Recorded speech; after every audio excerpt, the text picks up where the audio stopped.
Seorang pemotor asal Jember, Jawa Timur diringkus tim kepolisian Polsek Gilimanuk, Bali karena membawa senjata api.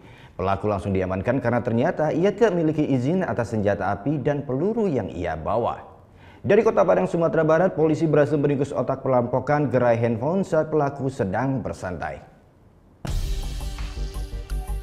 Seorang pria asal Jember, Jawa Timur diringkus anggota kepolisian Polsek Laut Gilimanuk, Jemberana, Bali karena kedapatan membawa sebuah pistol. Saat diperiksa, pria bernama Haryanto ini ternyata membawa pistol lengkap dengan pelurunya. Haryanto mengaku membawa senjata api masuk ke Bali bukan untuk melancarkan aksi kriminal.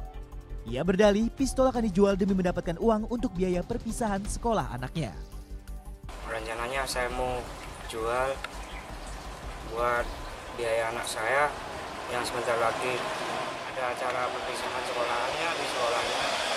Ini udah agak lama yang ada di tangan saya. Saya dapat gadai itu dari sepupuan kakak istilahnya, Mas. Dapat gadai 1.200.000 dulu. Haryanto tidak memiliki izin atas penggunaan senjata api yang dibawanya. Selain amankan sepucuk pistol buatan Rusia, polisi pun menetapkan Haryanto sebagai tersangka atas kepemilikan senjata api ilegal. Kuntil. Iya, hari kuntil nih. Apa orang sekolah dia?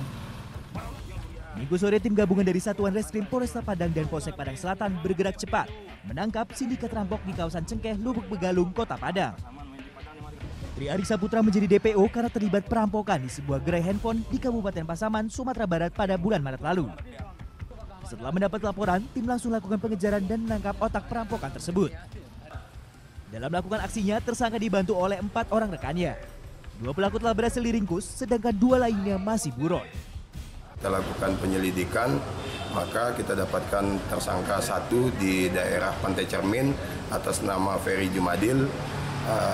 Dari hasil keterangan Ferry Jumadil, ada beberapa orang tersangka lain, 3 orang tersangka lain. Yang 1 kita kirimkan DPO-nya ke Polresta Padang, tepatnya di Polsek Padang Selatan. Dari tangan kedua tersangka, petugas menyita 10 unit telepon genggam hasil kejahatan yang belum sempat dijual. Tim Liputan melaporkan untuk NET.